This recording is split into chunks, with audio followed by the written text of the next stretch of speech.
Bienvenido a un nuevo evento de Cátedra Europa. Good morning. On behalf of the 24th edition of Cátedra Europa, we welcome you to the lecture Valuation Workshop, for which we have the special participation of Dr. Nikhil Sapre from Coventry University.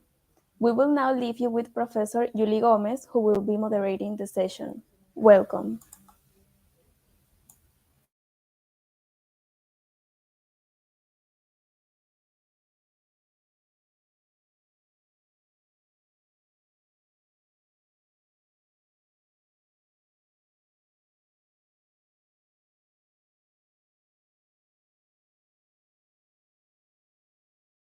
Oh, I'm sorry, I was muted. Thank you for streaming this event. We are very happy to share with you a valuation workshop, which is a very valuable space for our students of business school, especially those in business administration. I will introduce you to our Dr. Nikhil Sapre, who is our guest for this evaluation workshop. We have worked previously with Dr. Nikhil Sapre in COIL, which is a collaborative online learning experience, international experience. We have had students from both universities, including a third university in France, where our students have calculated and estimated beta using the different methodologies. Actually, I believe that we learned one specifically, and our students enjoyed this exercise. From there, we connected, and we have started to elaborate a beautiful relationship with Dr. Nikhil Sapre. So we are very, very happy to have you here. Dr. Nikhil Sapre, he has more than 4 years of experience in higher education, mainly teaching investment analysis and fundamentals of finance and financial theory. He has academic research experience in broad areas of development finance, financial intermediation, banking, and market efficiency. He has more than 6 years of financial services research experience in the industry, in multinational banks and other industry experience.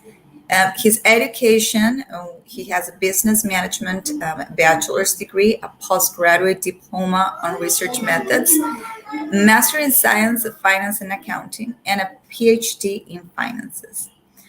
Well, that's our introduction to our Dr. Nikhil Sapre. Thank you for being with us and for accepting our invitation. And we'll go ahead and share with our students our evaluation workshop. Many thanks, Professor Gomez. I remember we having worked together, and it was a good experience for our students as well, and myself. So it's great to be back at your university and meeting your students again. Hopefully, some of them who we've dealt with earlier are also listening to this broadcast. I've been told that the workshop itself needs to be fairly elementary, and it will be introducing basic concepts, basic principles on valuing shares. Now, the topic is quite vast, as many of your students and colleagues would appreciate. It is usually covered, especially at the undergraduate level, it is usually covered over 12 to 14 weeks.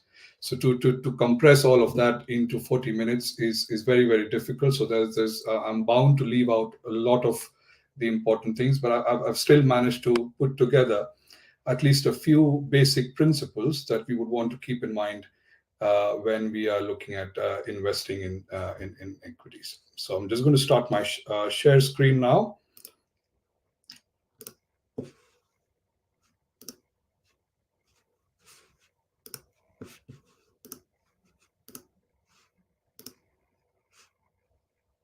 Right, okay. So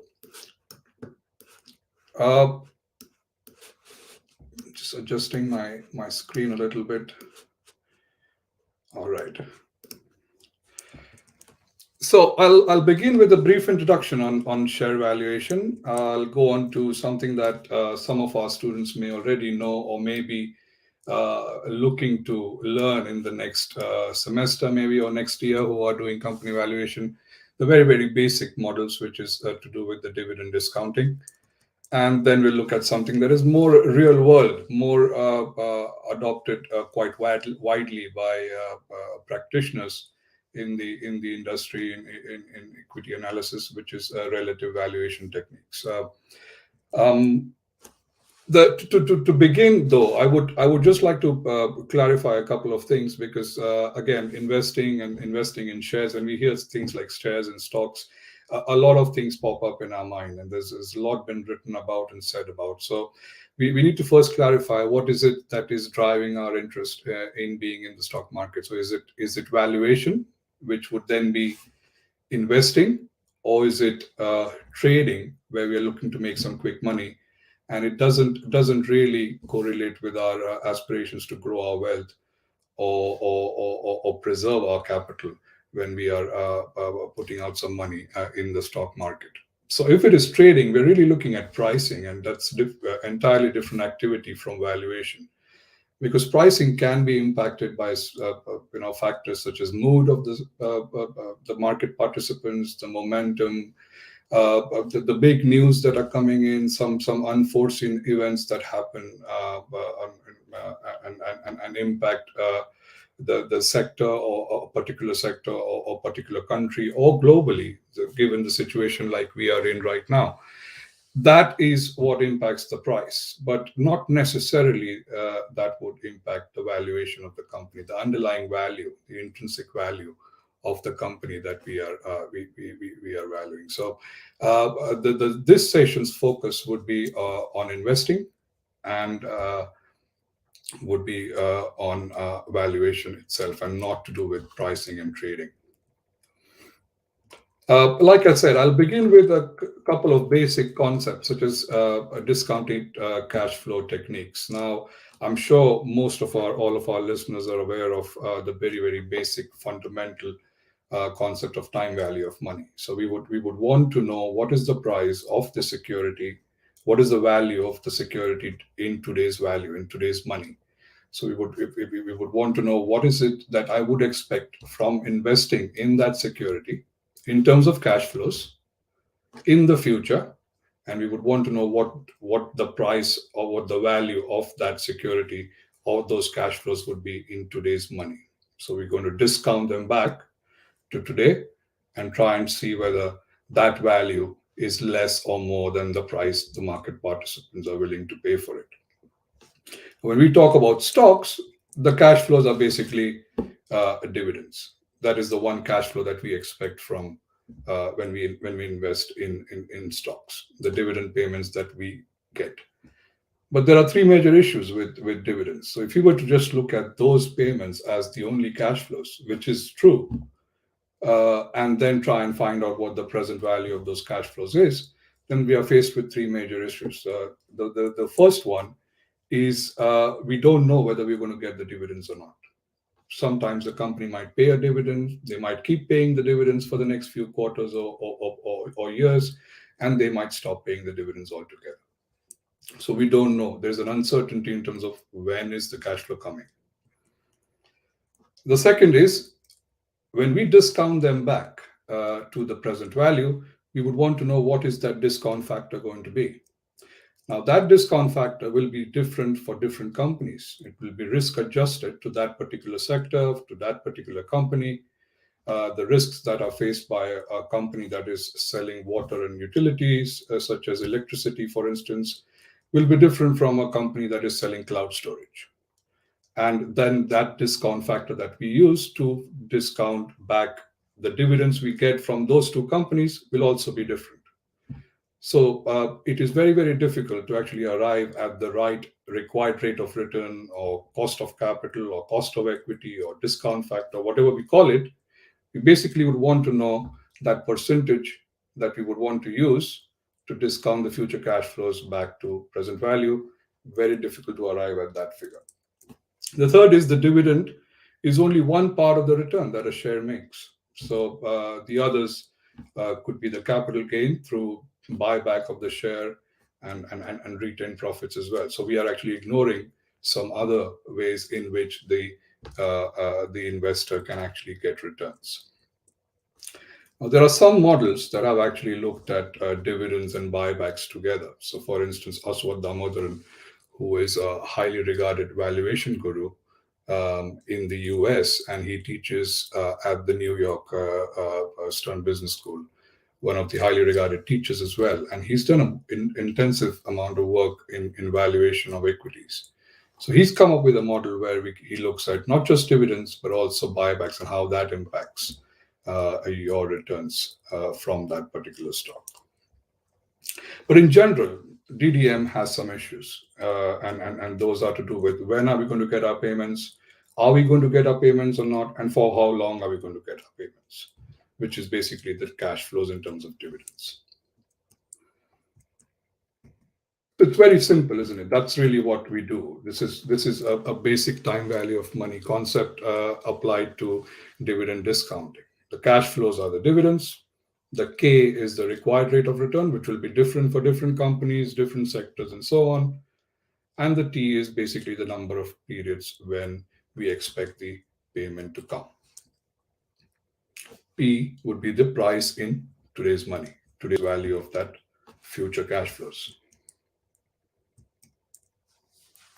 Now, here's another problem with dividends. The N, which is the number of periods that we expect the dividends to come, we don't really know how long we're going to get it.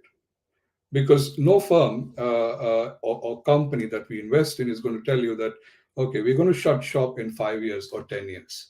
Or we will close our business in 10 years. Until then, you will get your dividends. Every company would want to say, and would want to believe that we'll keep growing till infinity, forever. We'll keep making more and more money, and we'll keep distributing that money to our investors in terms of dividends. So it is very difficult to know how long am I going to get those cash flows, which is what makes our estimate of the price even less reliable, because we don't know the number of periods. Very, very important in the basic time value of money calculations. The cash flow is difficult to estimate as future dividend payments depend on future performance of the company. We don't know how the company is going to perform, which factors are going to impact the company, how are they going to impact two companies differently. And if the company's performance changes, which is in terms of earnings, then the payments we get as investors, which is in terms of dividends, will also change. So there's a lot of uncertainty when we value stocks. There are 2 or 3 ways in which we can adopt the dividend discount model, and this is something I'm sure you will learn in more detail in the future as well when you do a company valuation at the UG or the postgraduate level. But we have to make a lot of assumptions because of all these uncertainties that we discussed. We have to make a lot of assumptions and think about how is the dividend going to change? Is it going to remain the same? Do we assume that the growth is going to be constant? Or is the dividend going to change in the future? Is it going to drop abruptly to a different level? Is the dividend going to stay at 2 stages? Or is it going to change every few years? It might go down a few years and it might go up again. All of these assumptions are really prone to errors. And that is going to make our estimation of a price very, very unreliable or very less close to reality, if you like. So in practice, no one can predict accurately dividends over the lifetime of a company. That is the underlying issue with dividend discount modeling. The other issue, like I said, is the discount factor. So the K that was in the formula that we looked at earlier, which as I've already mentioned, that it will be different for different companies. It will be different for different sectors. One of the ways we can actually estimate the K, which is the required rate of return or cost of equity, or call it what you like, it is basically the discount factor in our time value of money calculations. One of the ways we can do that is just to apply the basic capital asset pricing model, which is the CAPM. We assume that there's going to be some risk-free return that we will get from government treasuries or government bonds Usually they are short-dated 3-month treasury yields, and we attach a certain risk premium to that company. So we say that this particular company is in a growing sector. It's a new company. It's a new sector. We don't know how things are going to be in the future. So I would like higher returns for that company. So the risk premium would be high. The other company would be around maybe for 30, 40 years. It is in a relatively less risky sector, and has been performing showing quite stable performance for the past a long period of time. So the risk investing in that stock, there is less risk relatively speaking. So the risk premium for that company will be low.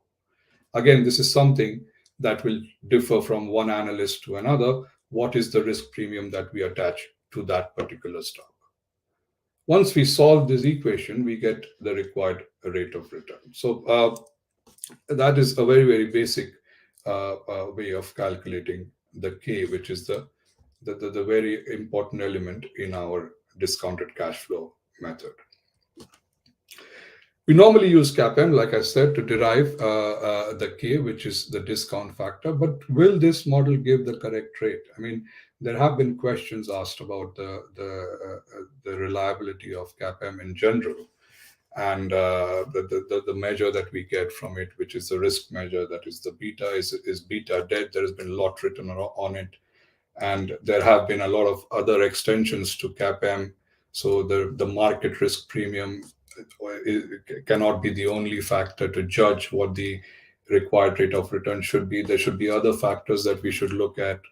One of the people who actually contributed a lot in this area is Eugene Fama, who is a Nobel laureate who won the Nobel Prize in 2013. And he says that the CAPM in general and to rely on beta may not be the right way to go. And he's presented with 3-factor, 4-factor, 5-factor models, where we might have to look at more than just the market risk premium. So again, the underlying point that I'm trying to drive here is, even if we apply CAPM, which is a very, very widely studied and taught model, which is very, very basic to finance and valuation, the discount factor we might get from it also may be unreliable or may not be enough to actually provide us with a good estimate of the price. So there's something that's called a 3-stage model. Now, in the 3-stage model, it is slightly more realistic. It is slightly more real world compared to the other dividend discount models that we have looked at. Why is it more real world? Because it is looking at the life cycle of a particular company. Now, if business students who are listening to this broadcast may know how a company's life cycle usually looks like. It's an upward sloping curve, and that's how it mainly looks like. So the company may start, it may be launched, and it is the business is new. It is expected to grow at a very high pace. It may be a new product that they are probably launching. There are fewer competitors in the market right now. There are higher barriers to entry, so there not many people can actually do what they are doing. So they grow at a high rate. That is what is expected. And by the time they grow and some time goes by, in a few years, you see that the market has actually grown. There are other people who can do what they do now. The market share might go down. The price might also, the price margins that the company is making on the products or the services that they are selling might also go down. They might have to compromise on their profits.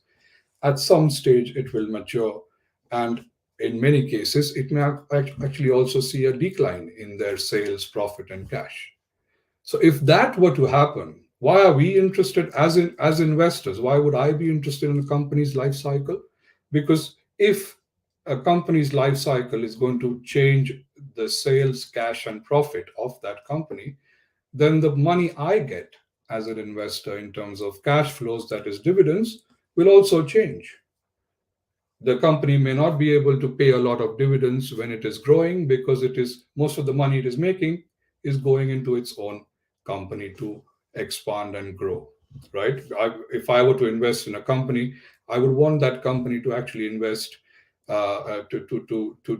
invest their own cash into their expansion rather than going out and taking loan for it. I wouldn't want my company to be to have a high debt. So if most of their cash earning is going into their growth and expansion, then I'm going to get less dividends during their growth stage.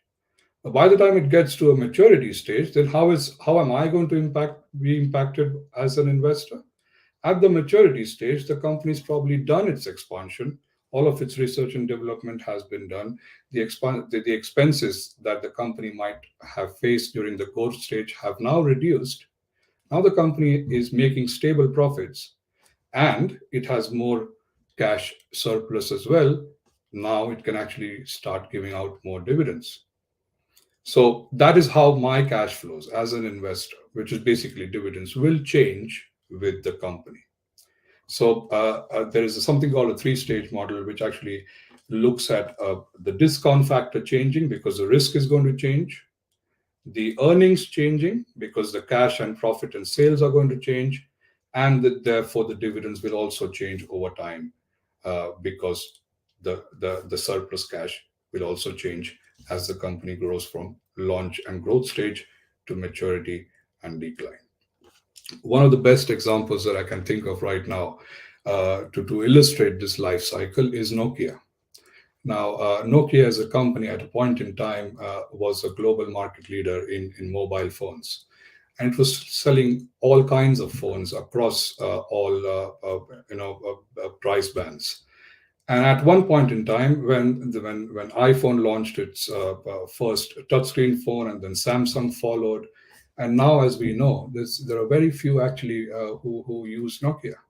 So we actually seen a good amount of decline in all these figures that we see in the graph there. So that is pretty much the life cycle. I'm not saying every company would follow that life cycle, but in general terms, that is how it is. So if we were to actually look at our cash flows as investors, what we expect from our investment, which is the company, in line with the life cycle model, then we are probably looking at a more reliable estimate of what the value of that company should be in today's money. So that was the long form of valuation. It can be very, very complicated. It can be messy. It can be unreliable because there are many uncertainties. There's a shortcut to valuation as well, where we look at relative valuation techniques. We use very little data of that company. We do very little arithmetic, no big calculations, and we just compare one company to another in the same sector and try and see which is a better investment. And this is also the most commonly followed method as well in the industry, which is the relative valuation techniques.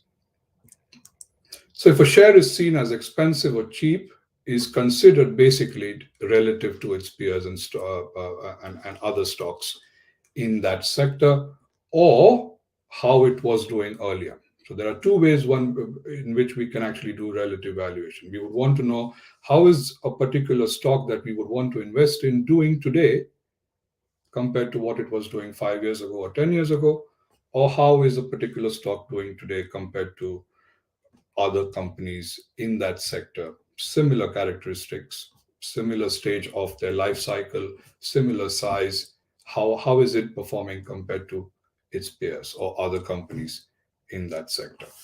So fairly simple, really. The calculation and the arithmetic in fundamental analysis or relative valuation techniques is relatively simple, but the interpretation of our results is what makes it more complicated. So how we interpret if company A is doing better than company B, and how we interpret the ratios, such as price earnings ratios and so on, is what makes it more complicated. So I'm going to come to that in a couple of minutes.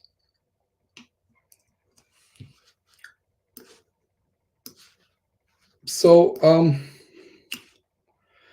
there are a few examples. So there are a few examples of ratios that we would want to look at when we compare 2 or 3 companies. One of the most commonly used measure is how is the earnings related to its price. So the ratio of price of the company, the price that the market participants are willing to pay for that company, how does that relate to the earnings, the money that the company is making?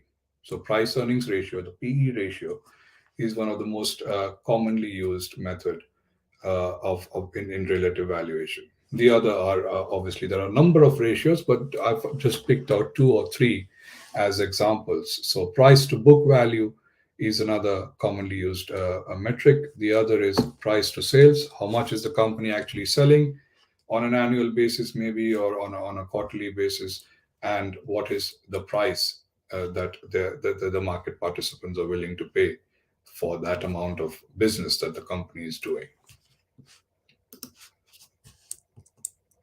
So let's look at earnings before we move on to the following section. So if you were to look at earnings, there is a strong evidence that shows that earnings are quite highly correlated and quite closely correlated to a company's performance. When I say performance, what I really mean is how is the company doing in terms of its share price.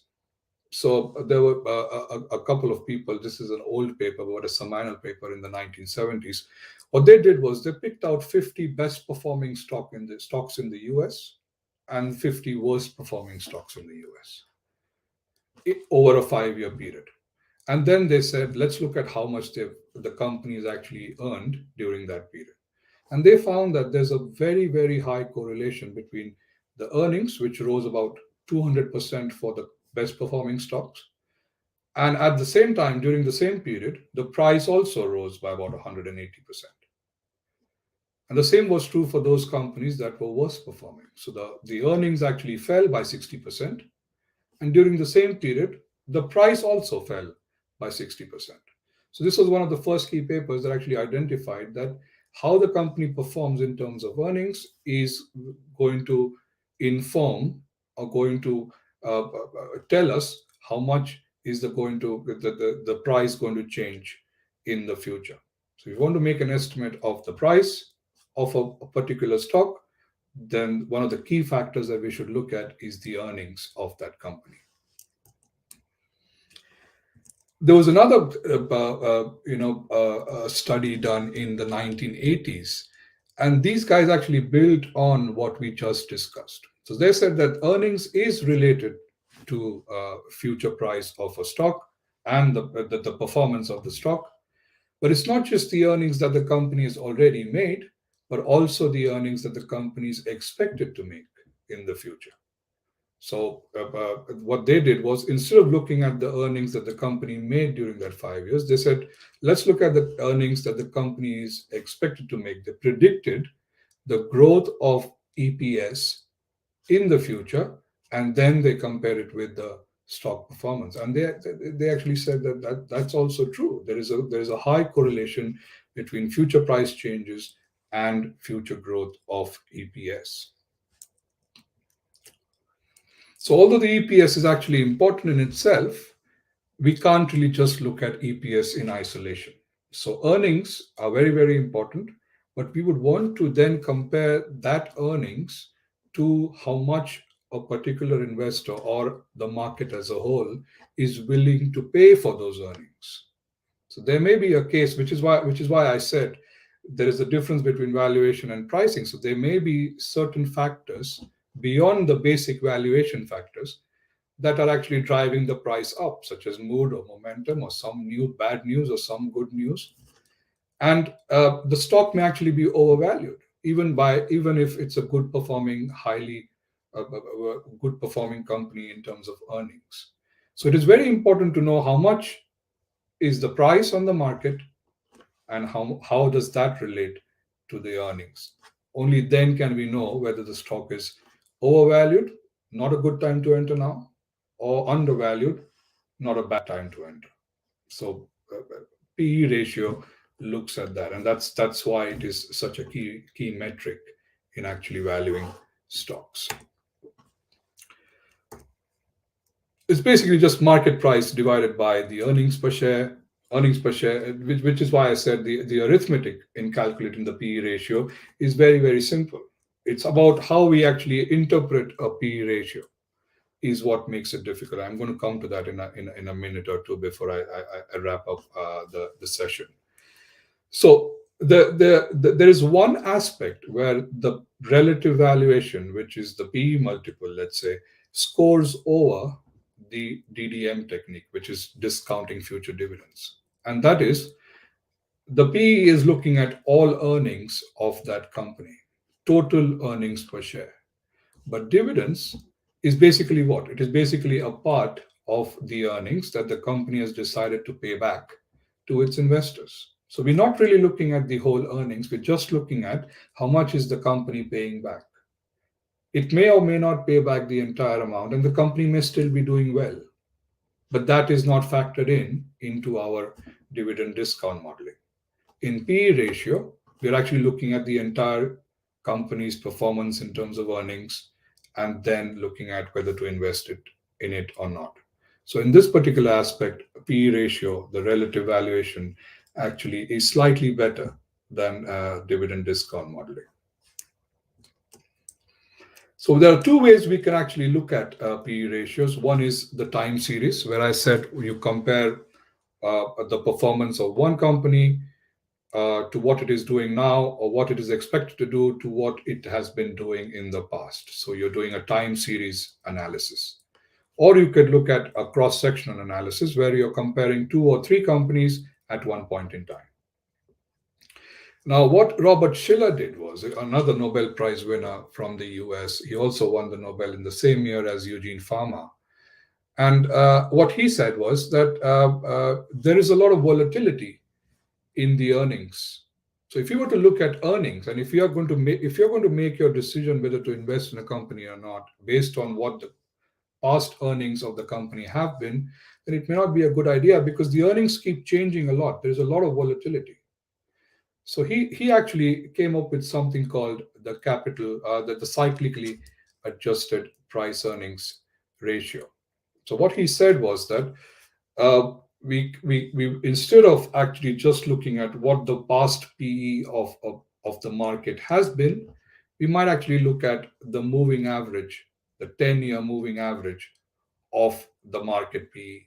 So he said he looked at 100 years of data and said that I've looked at data from 1895 to 1995 or so on. And he said that we can actually, if we were to look at the market price earnings ratio, then we can predict the point at which a bear phase is going to turn into a bull phase, and then a bull phase is going to turn into a bear phase.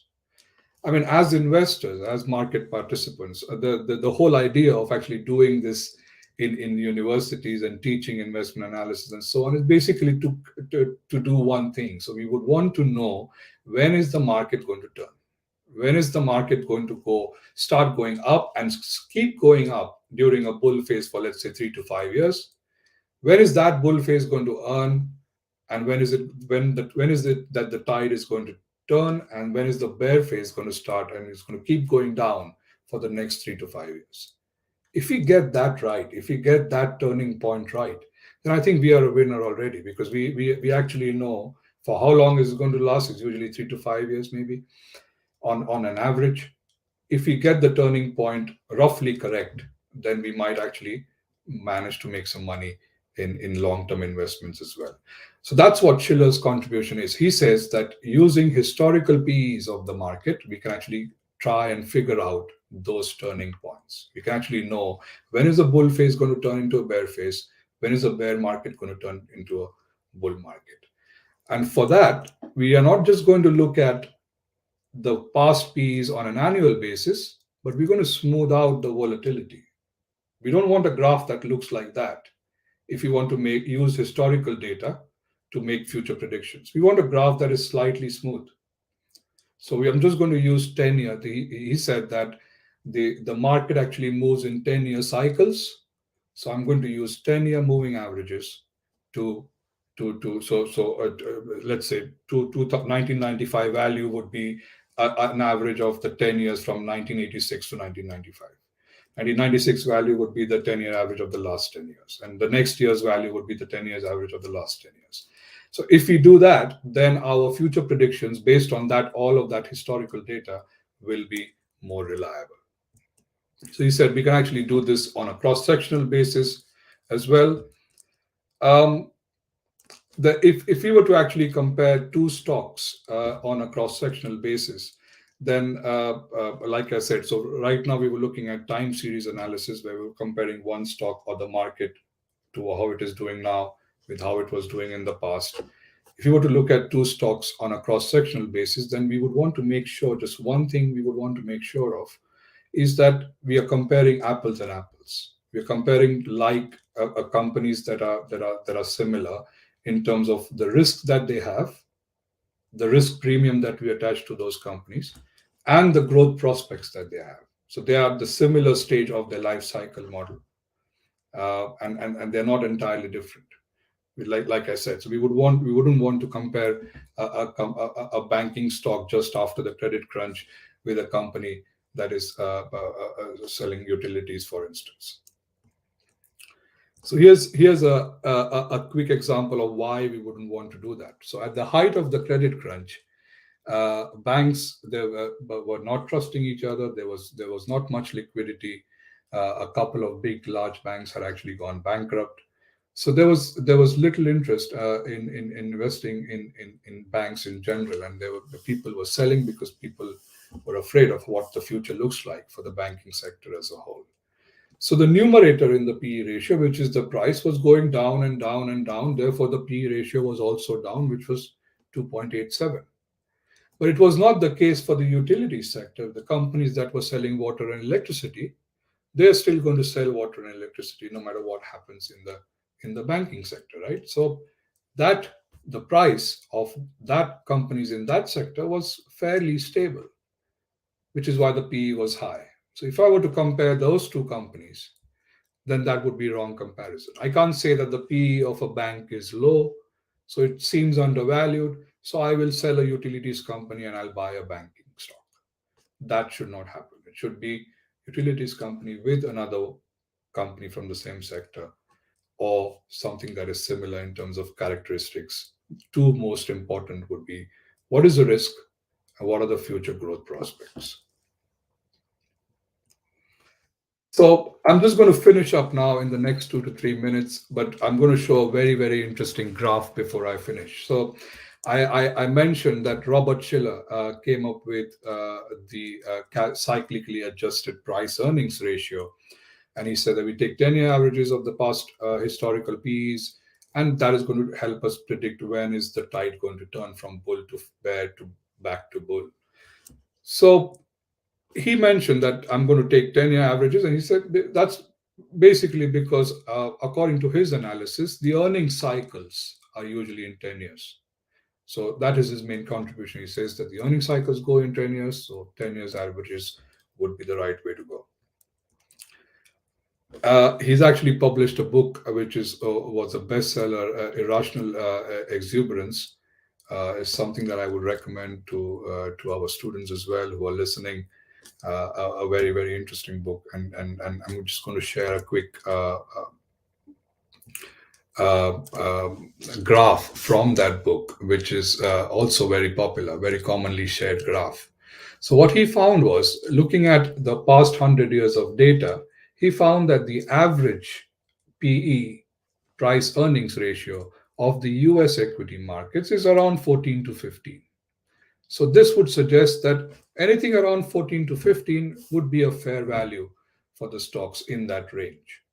If it is above 14 to 15, it might seem overvalued. If it is under 14 to 15, it might seem undervalued. Overvalued, not a good time to enter. Undervalued may not be a bad time to enter. So based on this analysis, he was the one who actually identified the dot-com bubble. So before the dot-com bubble actually burst in 2000, and there were a lot of speculative trading happening in new internet companies that actually went bankrupt after 2000. He mentioned that the CAPE, which is the cyclically adjusted PE had actually peaked at 44. So that is the turning point he identified. He said that in the future, in the next couple of years, a year or two, we expect there to be a turning point because the PE is too high. And the bull phase, which run up to the 2000 dot-com bubble, the prices has gone up really high. The bull phase is now going to come down. There are some internet companies that are trading at 100 multiples, 100 PE multiples, 120 PE multiples. And now that is going to change. It's not going to change. It's not going to come down, and it's going to turn into a slight bear phase. And that's precisely what happened. So I'm going to end with this slide now. But that is precisely what happened. So if you look at the blue line, that is the CAPE. That is the cyclically adjusted price earnings ratio. And around 2000, just before the dot-com bubble burst, the PE was around 44, 45, and the PE then came down to 2025. It was still slightly higher than the 100-year average, which is around 14, 15, but it fell sharply in the next year or so. And as you can see, I mean, it was all just luck that he could predict the dot-com bubble. If he were to just extend that graph back to 1880, then you can see a couple of spikes. So there's a spike around 1928, which was just before the Great Depression. There's a spike around 1960s, 1965. Again, there was we saw a big correction after 1965, 66. So all these spikes are basically turning points. And what he says in his asset pricing analysis is that if he were to identify these turning points based on the CAPE, which is the cyclically adjusted price earnings ratio, we might actually know when is a bull phase going to turn into a bear phase and so on. So that's pretty much what PE is, and a very, very basic primer on valuation using relative techniques. We looked at the dividend discount modeling earlier, and I would want to wrap up my session now at this stage and perhaps take some questions if there are any.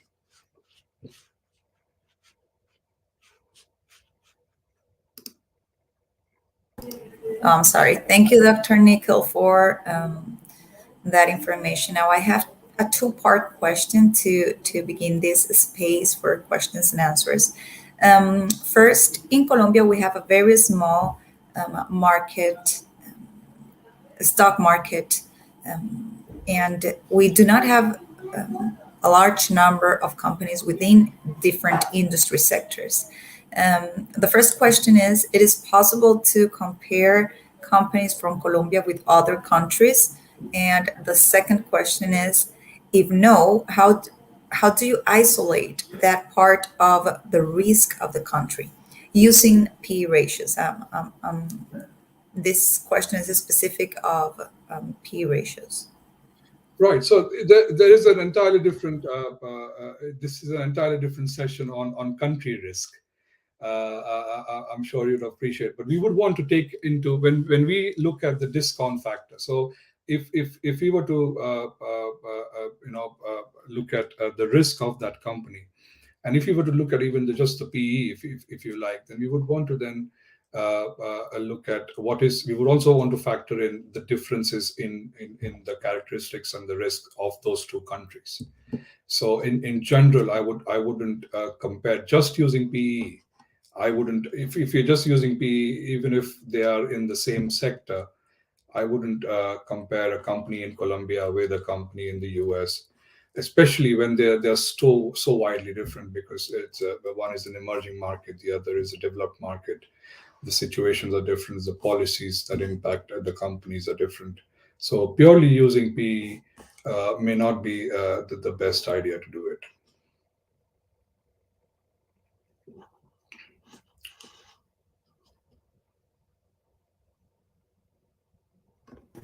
Oh, I'm sorry. I have a problem with the mute.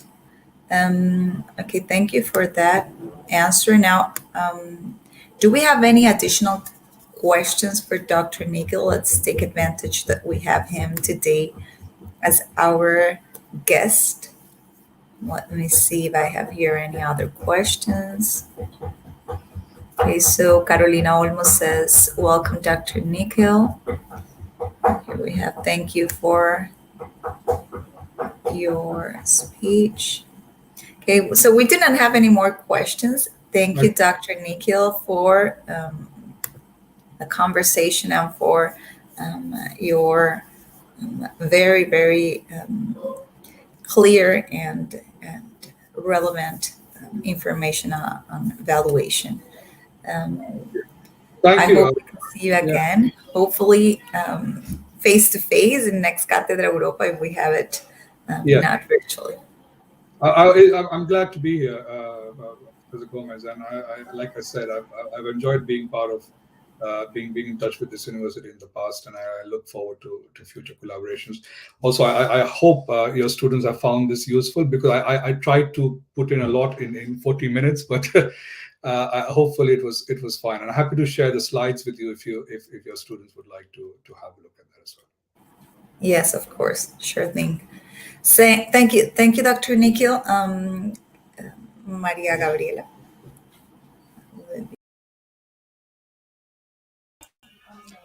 We thank our guests for their special participation and all attendees for joining us in this session of Cátedra Europa.